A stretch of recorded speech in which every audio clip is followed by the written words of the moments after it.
Continuando a nossa aula, nós vamos entrar agora em técnicas de seleção, ou seja, tudo aquilo que eu utilizo para selecionar os candidatos que foram convocados no período ou no processo de recrutamento, ok? Então vamos rememorar, né? Você fez lá a descrição do cargo, você tinha lá todas as habilidades, competências necessárias para exercício do cargo, né, de acordo com a sua empresa. Você precisou de uma determinada vaga, né, então você fez lá toda a parte das técnicas de recrutamento. Você olhou primeiramente dentro da empresa, né, para fazer o recrutamento interno. Depois você foi fazer o recrutamento externo, ou seja, foi ver lá questão de anunciar em plataformas online. Você procurou por indicação, você fez anúncio, etc, etc. Bom, chegou lá um número de candidatos que você convidou, né, para a fase de seleção. E aí, o que você faz? Você precisa entender, né? Você precisa saber o que realmente você quer usar como técnica de seleção. Você quer usar um teste? Você quer usar uma prova de conhecimento? Você quer fazer uma prova prática? Você quer fazer um teste psicológico, um teste de personalidade? O que é que você quer fazer? O que a sua empresa pede? Ok? Então é nesse momento que você precisa estudar isso. Para a gente entender basicamente o gráfico, né? Então tem aqui, ó, a entrada, os candidatos, né, que chegaram pelo recrutamento. O processamento, você tem aqui a aplicação das técnicas de seleção, né? Então pode ser uma entrevista, pode ser um teste de conhecimento psicológico, teste de personalidade, teste de simulação. E espera-se que no processo de saída você tenha candidatos selecionados, né? Que aí possam ser enviados para a última fase, né? Que é já ou uma entrevista direto com o líder do departamento, com um gerente, alguma coisa assim. Ou então você já encaminha para o RH fazer o processo de registro. Tudo bem? Então, aqui nós temos as 5 categorias que são as técnicas de seleções mais utilizadas. Tem mais? Tem muito mais coisa. Mas aqui as que são mais utilizadas, o que você no dia a dia você vai encontrar por aí, né? Eu acho que a mais comum é a entrevista, que aí alguém lá do RH ou do departamento onde você vai trabalhar, ele lhe convida para você fazer uma entrevista. E ali tem lá ou uma entrevista com roteiro ou uma entrevista livre, que a pessoa vai perguntar sobre suas experiências, perguntar o que você já fez, etc, etc, né? Além disso, você tem as provas de conhecimento, que aí pode ser as provas de conhecimento específico, né, o conhecimento geral.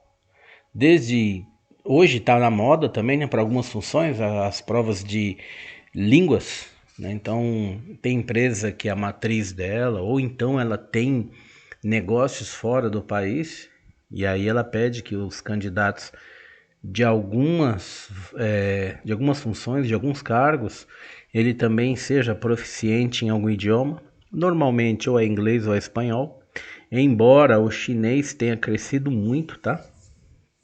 A gente tem notícia de que muita escola já está dando curso de chinês, que é uma base do mandarim também, ok? Mas ainda o basicão assim, né, em termos de idioma, o mais procurado ainda está para o inglês e logo em seguida o espanhol, ok? Testes psicológicos, aí você tem os testes de aptidão. Os de personalidade, você tem os testes expressivos, os projetivos e os inventários. E as técnicas de simulação, você tem lá a dinâmica de grupo, que eu acredito que muita gente já participou de dinâmica de grupo, né? Ou das dramatizações. Então a pessoa cria lá um cenário, cria uma história e você passa a interagir com aquela história e com aquele cenário, né? E aí a partir daquilo ali alguém está avaliando o seu desempenho. Quais são os prós, né, e contras de alguns desses itens aí, né? Então vamos pegar a entrevista. Então tem vantagem? Então você permite contato direto e face a face com o candidato, proporciona uma interação direta com o candidato, né? Então você está com ele ali, você pode observar o comportamento dele, né? Então você pode fazer umas perguntas mais diretas e a pessoa, lógico, vai interagir de acordo com o conhecimento, né, dela. Permite avaliar como o candidato se comporta, né, em suas reações, focaliza o candidato como uma pessoa humana.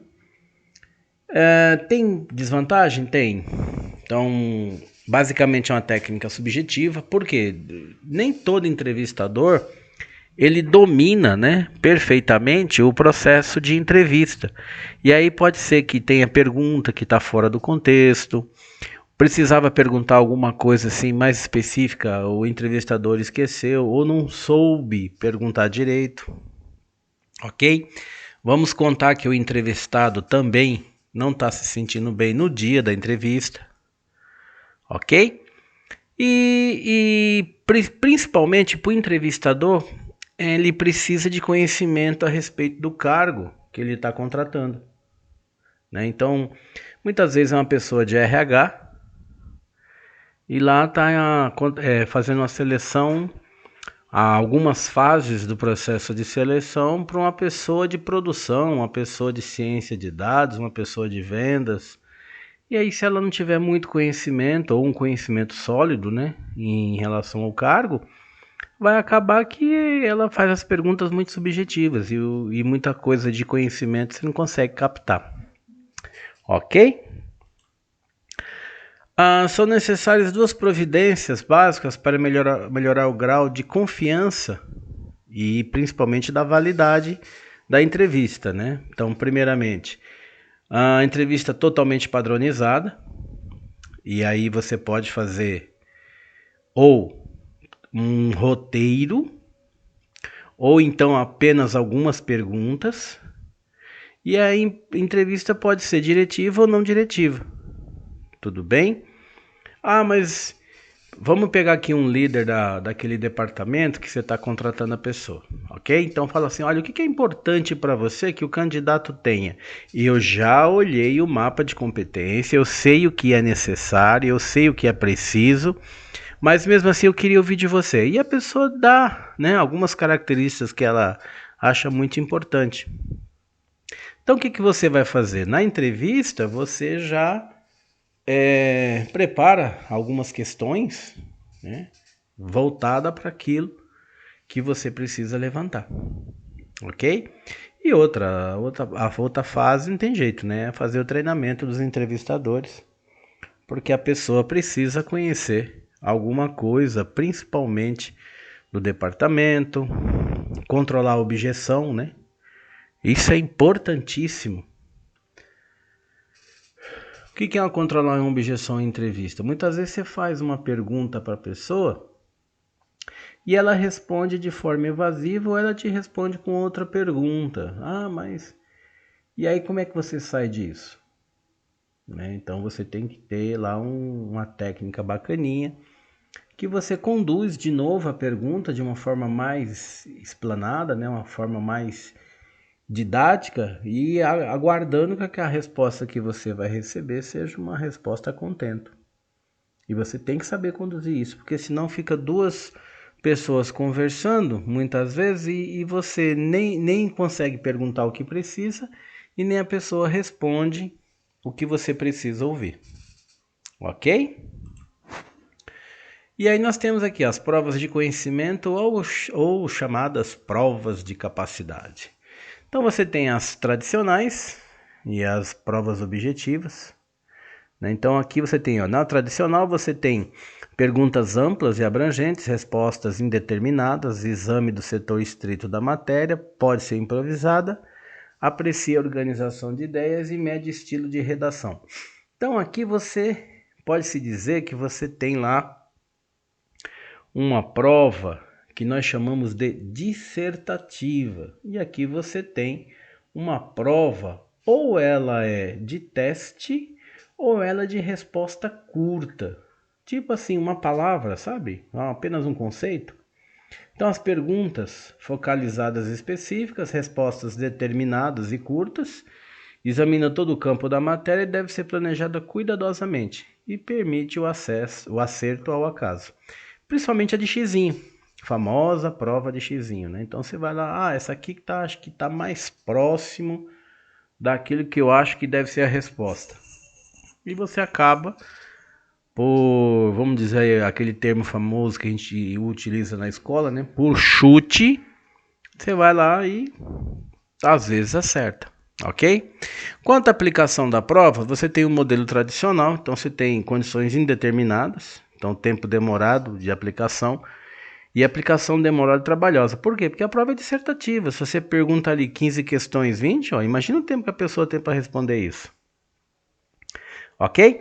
A de xizinho, ela demora um pouco também, mas é muito mais rápida do que a prova tradicional. Concorda? E quanto à avaliação, aqui fica difícil, né? Porque aí primeiro você tem que ler a prova, você tem que ler a questão. Tem candidato que tem uma letra bonita, daquela que você fica olhando, o que o cara escreveu aqui, né? Depois, entender o contexto que ele respondeu a pergunta. Será que ele estava falando ou será que a coisa é pro lado de lá? E aí você veja que você fica um pouco perdido, ok? Já na prova de teste objetiva é muito mais fácil, né? Porque você tem um gabarito.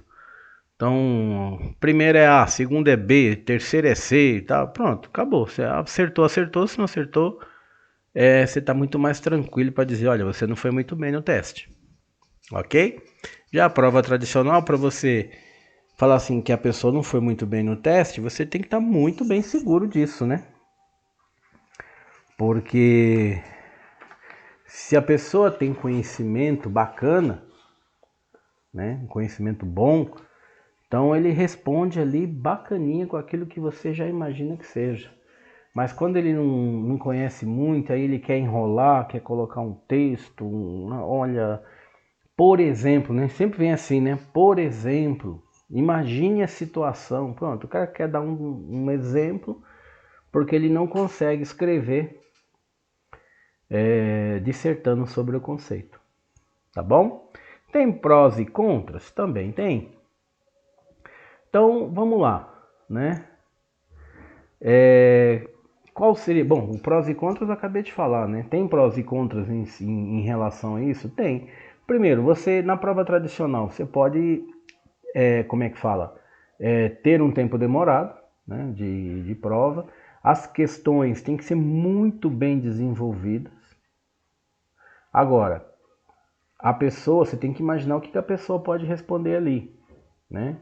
Então você tem uma vantagem, você força a pessoa a dissertar sobre um conhecimento e o contra, muitas vezes a pessoa não tem um conhecimento suficiente para dissertar e aí não consegue escrever aquilo com tanta clareza e você acaba não avaliando bem esse candidato.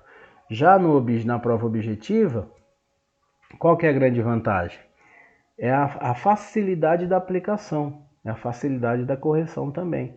Mas você não consegue, como contra, né, vamos dizer assim, você não consegue captar o nível de conhecimento que a pessoa tem, porque ela não vai dissertar, ela simplesmente vai marcar um xizinho ali e aí você fala, o cara acertou a maioria, mas será que ele tinha conhecimento ou ele chutou? Ok? Como é que são essas provas? Então aqui tem, ó, quanto à formação de aplicação, você tem as orais, prova oral, prova escrita, prova de realização. Eu já vi em algumas empresas a pessoa fazer a pergunta para a pessoa. A prova é uma prova, só que são 5 questões, 10 questões. Mas como é que a pessoa faz? Ela dita a pergunta para o candidato. É curioso isso, porque aí não tem como a pessoa, né, tentar fazer um assunto sem o outro perceber, né? Fazer um embromation, né?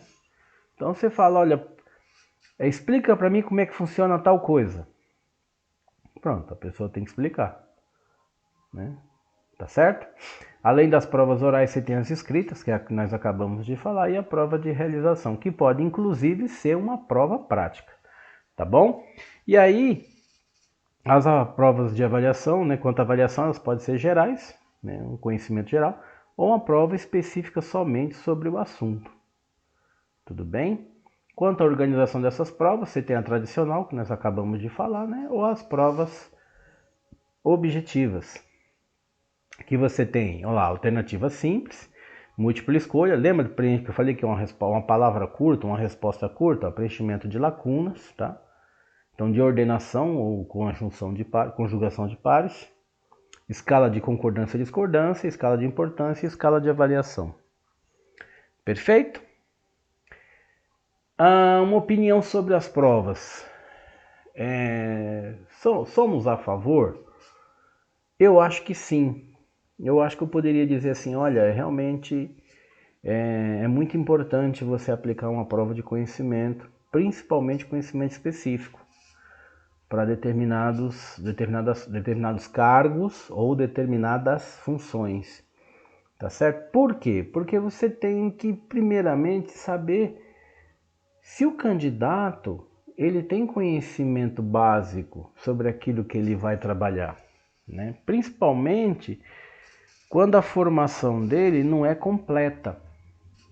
Então, por exemplo, você precisa de um bacharel, a pessoa é tecnóloga.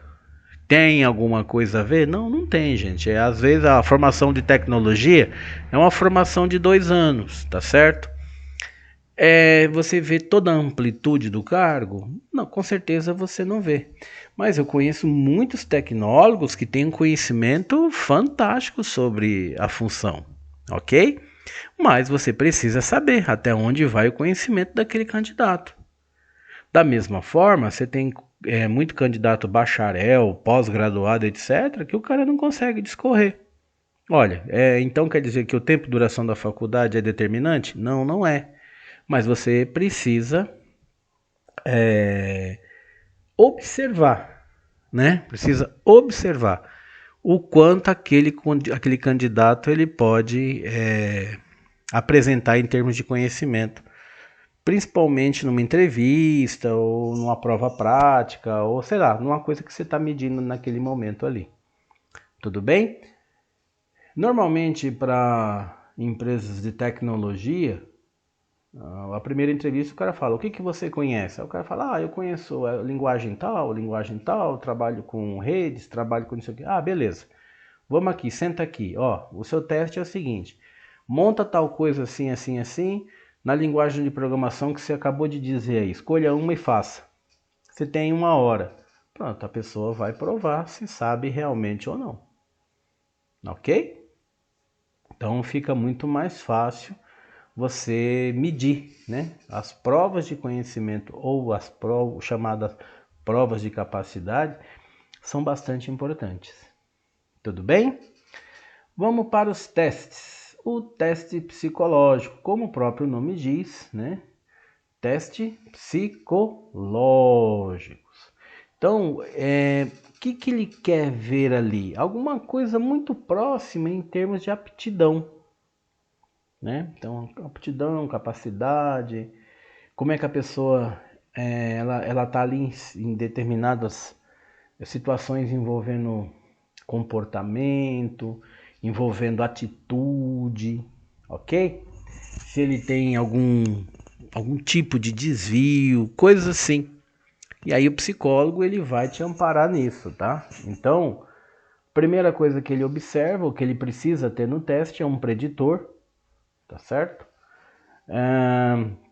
O que é um preditor? Significa a capacidade de um teste de oferecer resultado prospectivo capaz de servir como um prognóstico para o desempenho futuro do cargo, tá certo? Olha que interessante, ó. É o atributo pelo qual uma técnica de seleção é capaz de predizer o comportamento futuro do candidato no cargo. Ok? Outra, o teste é válido? Ele tem uma situação de validade? Ele já é um teste conhecido? A psicologia já entende que esse teste ele é importante para o cargo que você está fazendo, que você está medindo, que você está contratando? Então, olha lá o que diz a teoria. Olha lá, validade significa a capacidade do teste de medir exatamente aquela variável humana que se pretende medir. Então, a validade representa a relação entre um esquema de seleção com algum critério relevante. Tudo bem? Então, eu quero saber se a pessoa ela consegue trabalhar em equipe, por exemplo. Está dentro de um outro teste, mas também tem um pezinho aqui.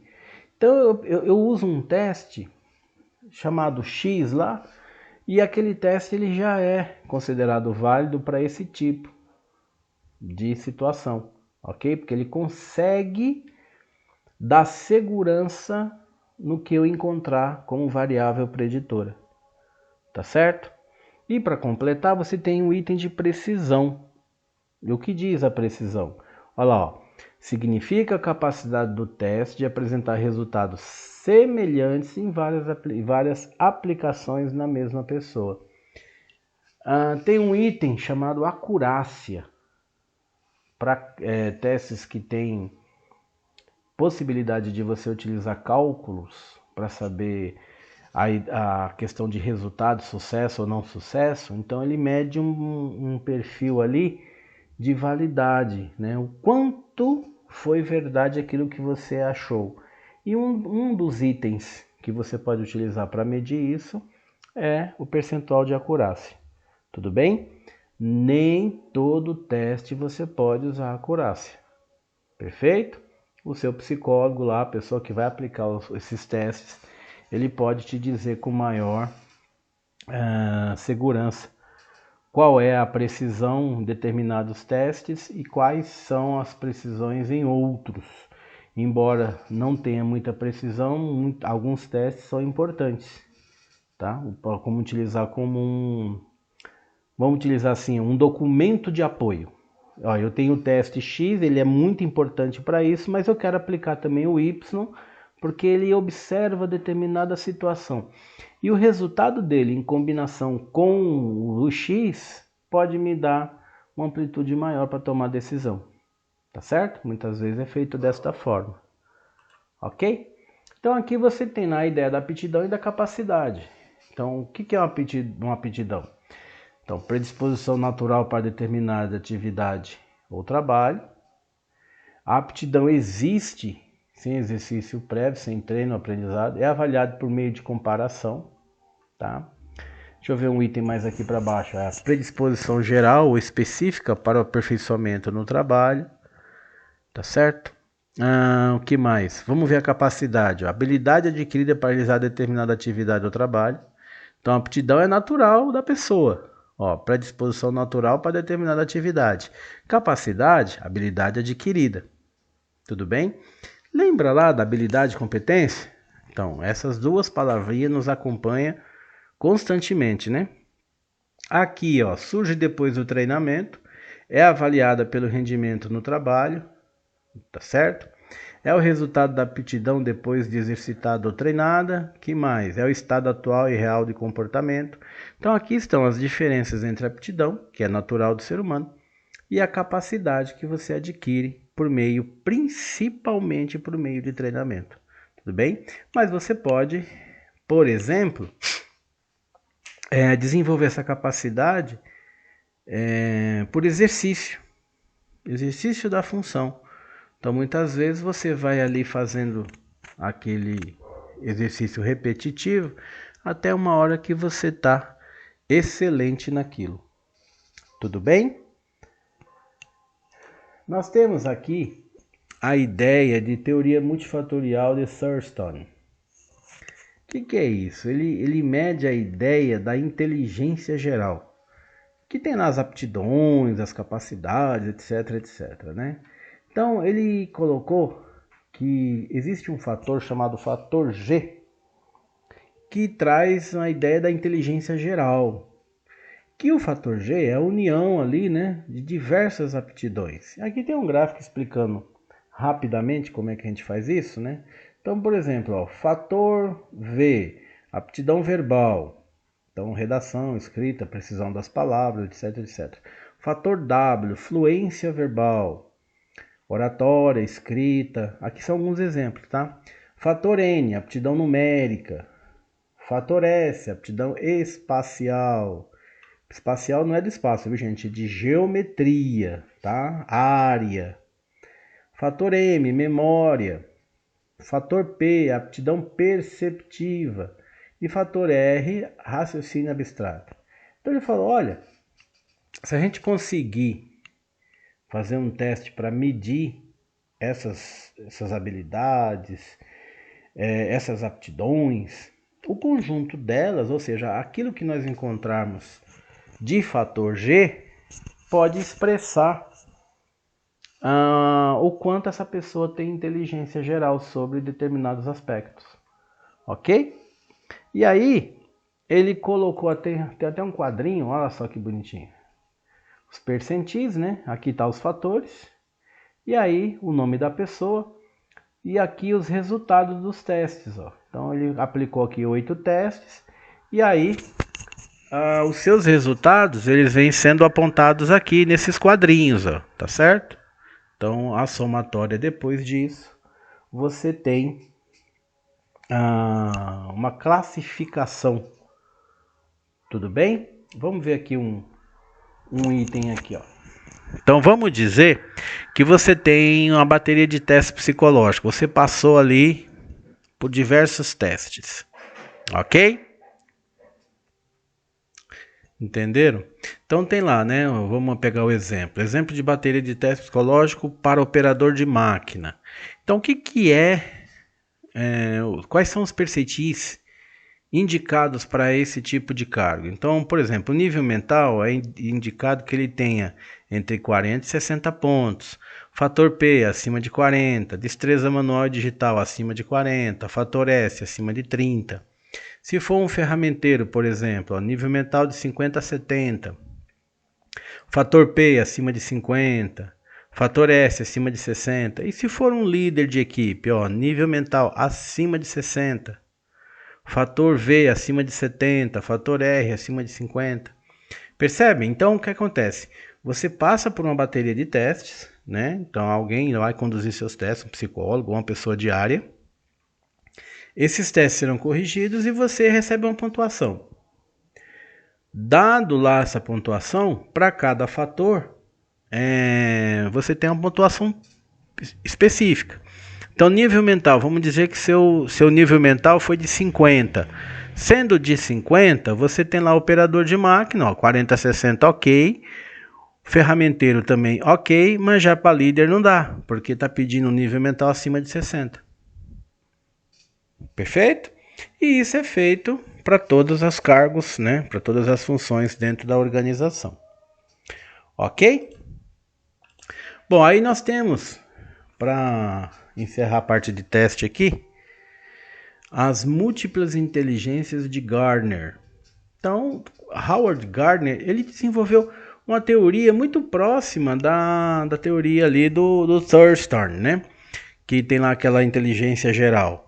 Então, o Gardner falou, olha, a minha teoria pressupõe que as pessoas possam ter 7 diferentes tipos de inteligência, cada uma determinando certas habilidades, olha de novo a palavrinha, habilidades específicas.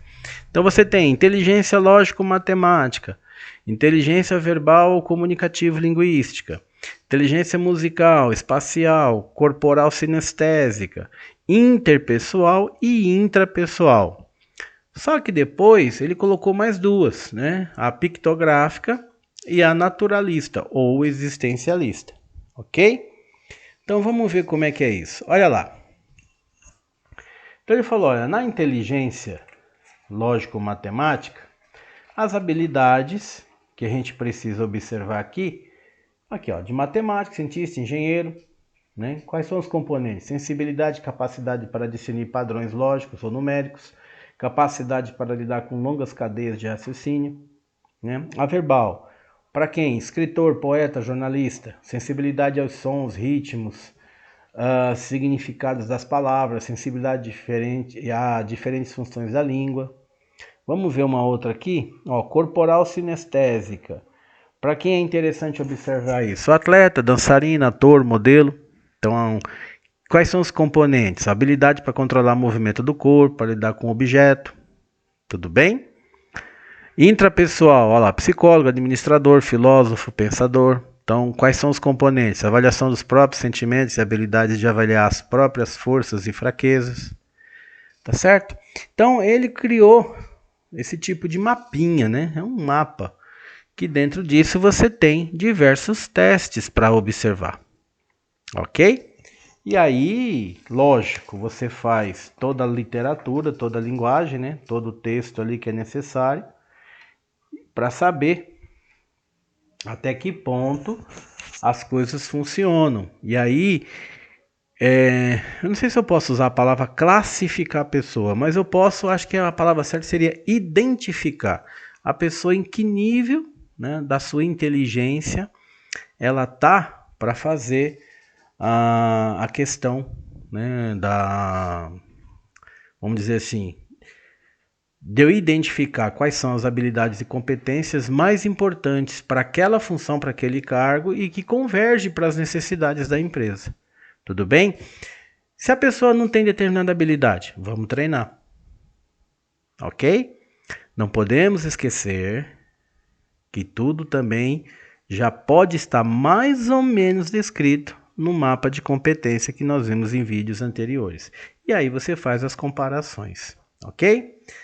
Bom, teste de personalidade, que ainda está na sequência, né?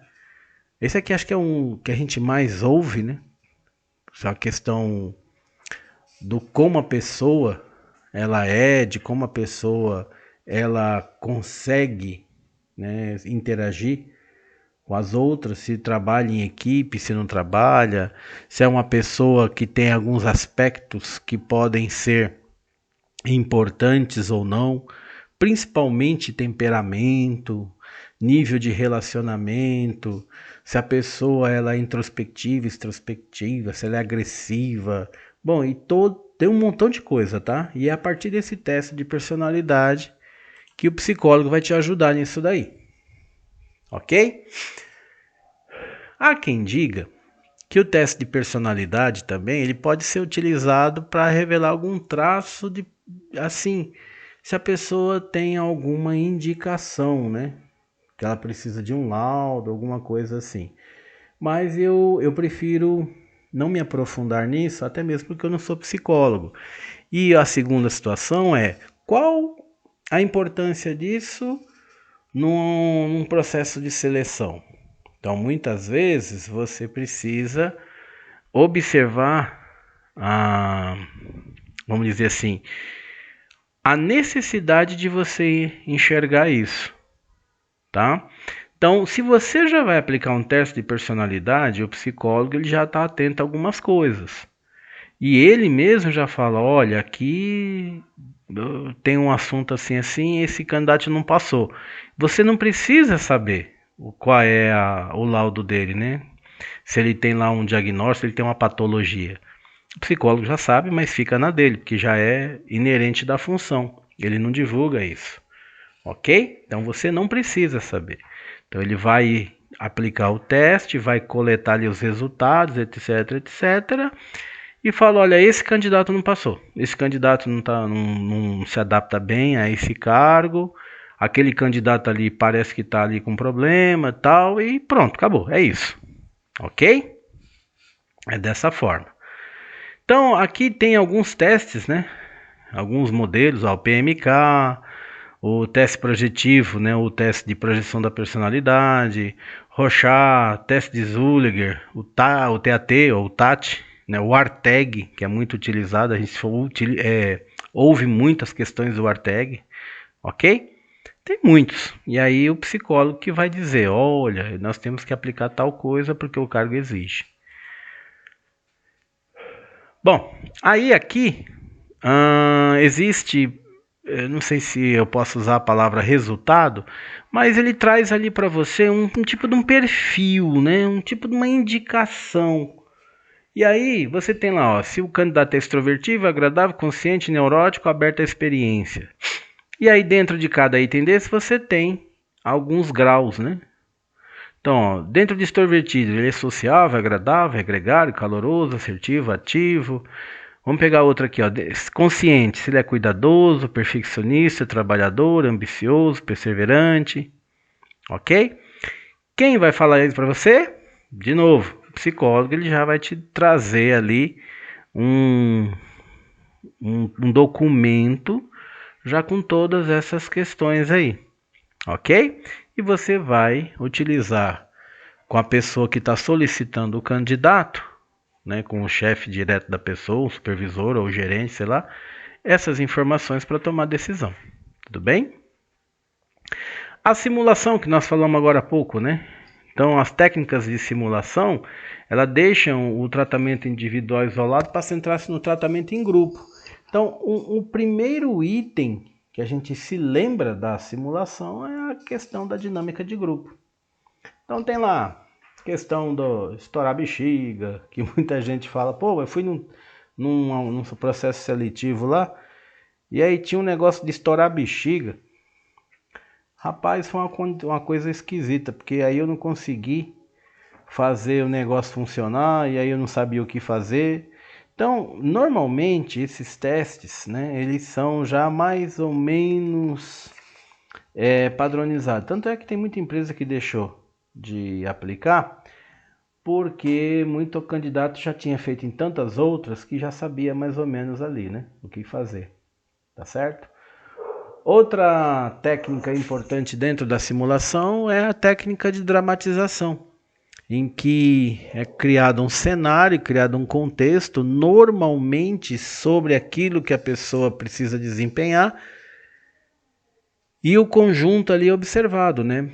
Porque como a simulação sempre, né, observa a participação do indivíduo em um determinado grupo, né? Então, o que acontece? Como é que a pessoa se relaciona? Como é que ela consegue se posicionar em relação aos demais candidatos? A simulação de uma venda, por exemplo. Como é que essa venda está sendo feita? Ela está se apresentando bem? Ela tem lá um jeito de falar que é importante? Percebe que aqui você já começa a analisar a questão do personalidade junto com a simulação para tomar decisão? Você tem mais ferramenta, né? Ok? Então aqui, olha só um resuminho que a gente tem aqui sobre o processo de seleção. Então, alguém, né, lá fez a solicitação de emprego, entrevista inicial de triagem, prova e teste, entrevista final, exame médico, análise e decisão final. Quais são as razões para a rejeição neste momento? Quando você faz a solicitação, você participa do processo de recrutamento. Ali você já pode ficar por questões de qualificação insuficiente. Se houver uma entrevista inicial, normalmente quando é online, você tem lá um teste, né? Um teste online. Então aqui já observa se você tem habilidade e conhecimento suficiente. Se não tiver, caiu. Depois você vem para uma prova mais específica, né? Então se tiver baixo o resultado também você está fora. Na entrevista ou nas dinâmicas de grupo, ou num teste desses psicológicos que nós falamos agora há pouco, você também não tem um comportamento ou uma atitude que a empresa quer, você também está fora. O exame médico, aí você tem a questão da inabilidade física, né? E final, a análise de decisão final, se o seu potencial em geral, né, em relação a todas as fases, não alcançar um nível a contento, a empresa opta por deixar você para um segundo plano ou já dizer, olha, não deu, né? Infelizmente não deu, mas boa sorte, ok? Então aqui você tem o perfil das atividades de recrutamento e de seleção. Para que nós precisamos desse gráfico? Para você entender o que é feito em cada canto aqui, ó. Ok? Então aqui você tem a fase, certo? Que nós estamos falando desde o processo de recrutamento, ok? E aqui embaixo, quais são as atividades que você precisa fazer em cada fase dessa aqui em cima. Então, por exemplo, ó, gerar e desenvolver requisições de empregado. Lembra lá da descrição do cargo? Então, começa aqui. Olha, uma das atividades é isso. Quer ver aqui, ó? Ó, desenvolver uma descrição do cargo. Tudo bem? Então, o que acontece? Você tem lá, alguém solicitou um empregado, né? Alguém foi lá e solicitou um empregado. Beleza, ótimo. Vamos ver o que precisa esse empregado. Vou pegar o mapa de competência da função, vou pegar a descrição do cargo, vou fazer toda a literatura ali, né? Depois, com base nisso, eu vou localizar esse cara, onde é que ele está. Então, eu vou definir a técnica de recrutamento, que nós já falamos, né? Então, recrutamento interno, recrutamento externo. Depois, fazer a triagem, né? Qual é a triagem inicial ou a triagem já final. Tem empresa que faz 2, 3, não sei se podemos chamar de seleção, mas vamos colocar a palavra triagem, ou seja, peneira mesmo, né? Olha, quem não for formado em administração não passa. Então, a primeira triagem é tirar a pessoa que não é formada em administração. A segunda, se tiver mais de tantos anos, não sei se é assim, mas se o ano entra com uma triagem. Mas o que acontece? Só para dar um exemplo. Terceira triagem, se a pessoa não fala inglês. E assim sucessivamente, tudo bem? Depois vai para os testes, né? E aí sim, depois dessas fases aqui, aí vamos fazer aí a escolha dos candidatos e mandar para o RH fazer o registro, aí tem exame médico, essas coisas, tudo bem? Aí nós temos o perfil de avaliação do nosso departamento, né? Das atividades que nós conseguimos desenvolver. Porque o RH, ele custa. E se você é um gestor que também atua nessa área, você tem um custo, ok? Então as coisas têm custo. Então o que acontece? Nosso processo de recrutamento e seleção, ele está eficiente, ele está eficaz, ele está alcançando o objetivo?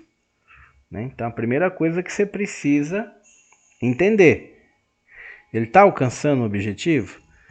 Então, como é que a gente sabe? Olha, tem uma formulinha bonitinha aqui, ó, que diz o seguinte: número de candidatos admitidos dividido pelo número de candidatos examinados vezes 100. Você tem um percentual de satisfação. Tá? Então, quer dizer, se esse percentual for baixo, então o que acontece? Tem algo errado. Nós temos muito candidatos examinados, mas não tem candidato admitido. O processo está errado? As etapas estão erradas?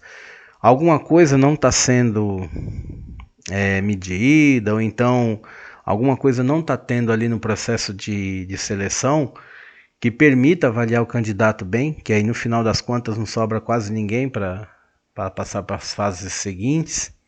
O que você está fazendo? Então precisa reavaliar. Se esse percentual for alto, quer dizer, então o processo ele está sendo conduzido com eficiência e com eficácia. Ok? Então aqui tem, ó, a medição da eficiência e da eficácia de um processo pode ser feita por várias métricas, né? Então, métrica direta de seleção, quantidade de candidatos selecionados, qualidade dos candidatos selecionados, rapidez na seleção do candidato e custo de seleção. As métricas indiretas de seleção, menos preocupadas com o processo seletivo em si e mais focadas nos resultados, são a adequação do candidato selecionado ao cargo, tempo de adequação do candidato, maior permanência na empresa, melhor aprendizado, maior sucesso, valor agregado e retorno do investimento feito em seleção. Você lembra lá da questão do permanência, que nós falávamos do índice de turnover em vídeos anteriores? Se a empresa tem um turnover alto, precisa também ser observado. Por que o candidato não quer ficar? Mesmo sendo nós que estamos dispensando ele. Se nós estamos dispensando, então o erro é duplo, né? Nós contratamos errado, será? Se nós contratamos uma pessoa que não quis ficar, ou então que a gente achou que não desenvolveu um papel muito bem, o processo de seleção foi feito errado, né? Não observou tudo aquilo que precisava. Entendem isso? Então, você tem lá 5 pessoas que você contratou, daqui 60 dias não tem nenhuma na sua empresa que já foram trocadas, espera lá, tem algo errado. Algo está errado, precisa ser observado. Ou é o recrutamento que foi feito, não foi feito a contento, ou o processo de seleção que teve falha. Tá certo? Principalmente em condições que você precisa avaliar candidato, avaliar habilidade, avaliar competência. Tudo bem? E aí você tem os processos de agregar talento na empresa. E aí você tem aplicar, recompensar, desenvolver, manter e monitorar. Aqui nós temos algumas coisas que podemos observar, né? Manter o talento na empresa, né? Maior satisfação dele, melhorar o clima organizacional, ter uma maior adaptabilidade, tudo bem? Recompensa, melhor resultado, maior incentivo, melhor avaliação, maior satisfação. Tudo isso você pode também acompanhar durante o processo de adaptação, que nós chamamos na empresa de tempo de experiência. Então, ou seja, a pessoa começou a experiência, você precisa dar um amparo, não é largar a pessoa lá e olha, pronto, você já está contratado, tá certo? Então você já fica aí, você se vira, vai aprendendo o serviço aí, ok? É isso. Não, a pessoa tem 2 dias, 3 dias de trabalho, tá certo? Alguém tem que acompanhar, alguém tem que desenvolver. Ah, mas o cara tem 50 anos de experiência no mercado, o cara já faz isso. Tudo bem, sem nenhum problema. Da mesma forma, você precisa acompanhar, até que a pessoa esteja totalmente adaptado à empresa, às regras, normas, políticas que a empresa tem e as pessoas que ali estão, né? Então, trabalha em equipe, sabe se reportar ao seu superior direto, sabe se posicionar em relação à administração de algum conflito. Perfeito? Tudo isso tem que ser observado. Beleza? Bom, gente, é isso. Então, nós vimos nessa aula 11, desde a ideia do surgimento do cargo, né? Então, você tem lá a análise e a descrição do cargo. Nós vimos toda a parte de recrutamento, como é que é feito isso no mercado. E, por final, a parte de seleção. Como é que você pode conduzir uma etapa de seleção. É simples isso tudo? Com toda certeza não. Tá? Mas você só vai adquirir experiência fazendo. Então faz um processo inteiro, faz 2, faz 3. Entrevista, procura modelos de entrevista na internet ou então com colegas de outras empresas. Chega lá, gente, olha, eu vou fazer uma entrevista, vou conduzir uma entrevista. Como é que eu posso fazer tal coisa? O que vocês têm de ideia? Troca ideia, tá certo? Porque só assim você ganha experiência para conduzir esses processos. Tá certo? Com isso fechamos a aula 11, tá certo? E no próximo vídeo nós teremos um outro assunto. Beleza, gente? Então, até mais.